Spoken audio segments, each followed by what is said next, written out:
Hey, what's going on, everybody? Got the old Mongo man out here in Kenny's garage, and if I got a story for you. So recently, we purchased a engine and a transmission in a frame. The frame is for the XLS, but obviously I'm not going to be using the engine and the transmission 306 and an E40D.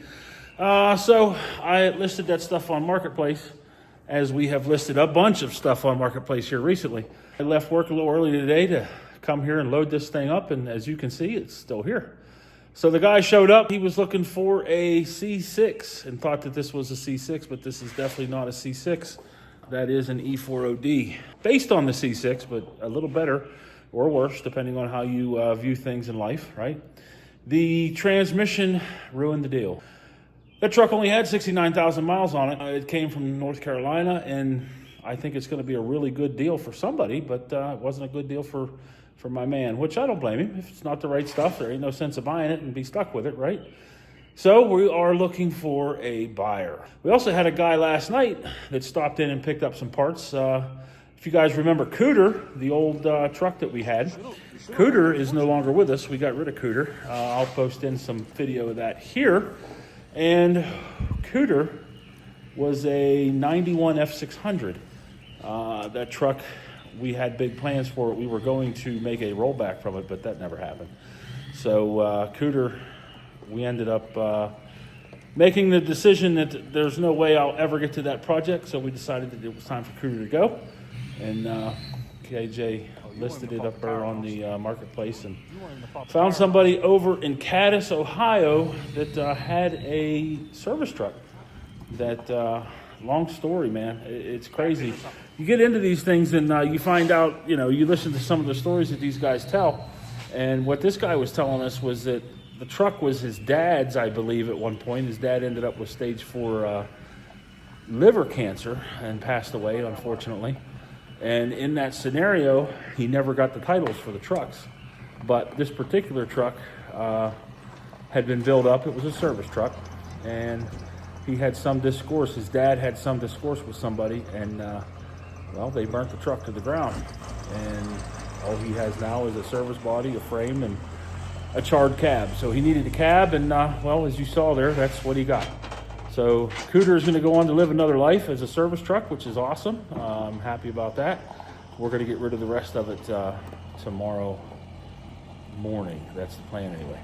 I do have somebody on the horn right now for this engine. Like I said, we were looking for another buyer, and I do believe that we're going to get somebody for that. We sold the rad support out of that frame, and that was an interesting story. That was last Saturday. Downstate West Virginia, just down past Morgantown, in a little place called Masontown, West Virginia, up on top of a mountainside. Met with a guy there that needed a rad support for his grandfather's truck that was left to him when his grandfather passed away, and he was in the middle of getting it back on the road and needed a rad support. So we got that down there to him, and he is happy, and we sold another part. So yeah, we've got a lot of stuff happening here. What we're planning on doing, we're going to try and turn this hobby into more of a money-making opportunity. We are going to kick off a $100,000 challenge. And what I mean by that is KJ and I are going to start parting trucks out and selling and fixing and doing whatever we can, scrounging along to make $100,000. We're going to see how long it takes us to do it. The reason I chose $100,000 isn't specifically because it's meant anything to me at the time. It was just seemed like a good number to reach that would get us off of the ground. Lo and behold, I typed it into YouTube there and did a little bit of research. It seems as though $100,000 is the perfect stepping stone to make big investments. At that point, they say if you have $100,000 and you invest that money, it begins to make money on itself a lot faster than it normally would. So in that regard, if we put $100,000 in the bank and continue to invest that money from the company, of course, hopefully it won't be long, and KJ will be able to do this full time. But I will explain more of the $100,000 challenge in a specific video once I have all the rules and everything laid out, but we are currently starting it. You guys will probably see a lot more adventures from us to get these trucks parted out, to go get trucks to part out, to clean up around here to keep everything in order so that whenever we get to doing the work, it can be done and done in a hurry. That's the plan anyway. So just wanted to jump on here real quick and let you guys know what was going on and tell you a couple little stories there. I guess the marketplace sagas continue, right? What are you gonna do? All right, we'll be back soon. Number 6. Number 3. Number 5. Number 2. Number 1.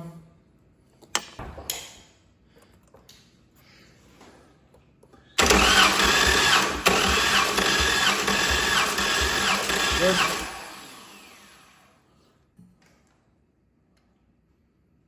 90, almost 200.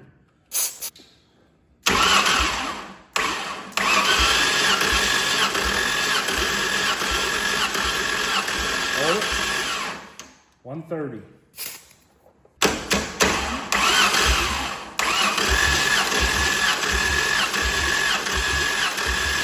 Hold it. 140.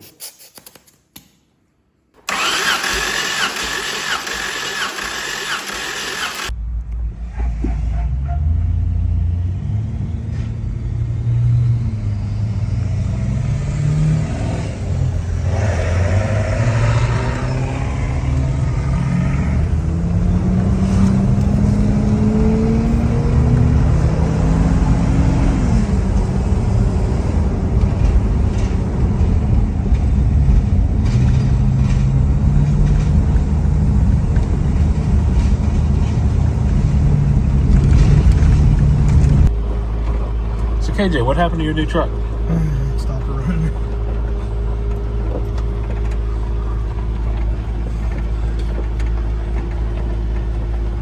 It really loses power when you get it warm. Yeah, like totally. What we have here is PU3. Parts unit number 3. What year is this thing? We call them PO. What is this thing? It's right here, right?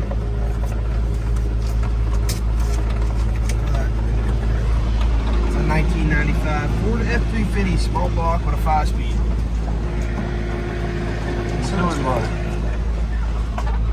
And currently, right now, this one's not running. We hope that we have enough traction to make it up the back of the garage. So how do the people, Kenny?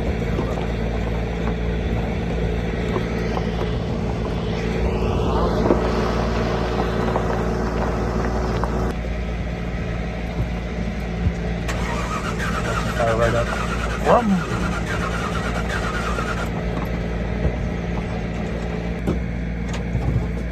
Chain come unhooked. I'm done.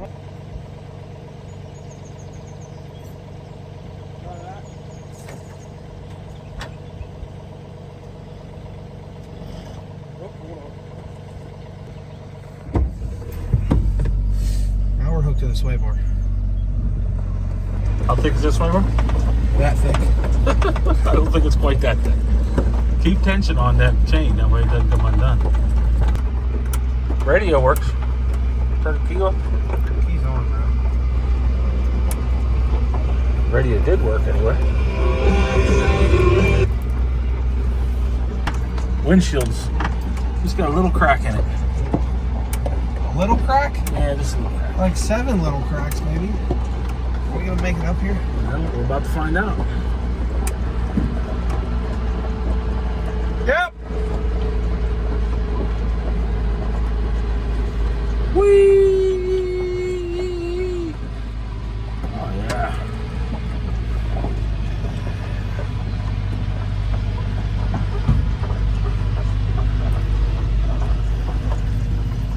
Are you there?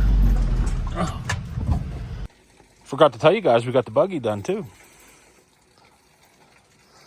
All put back together.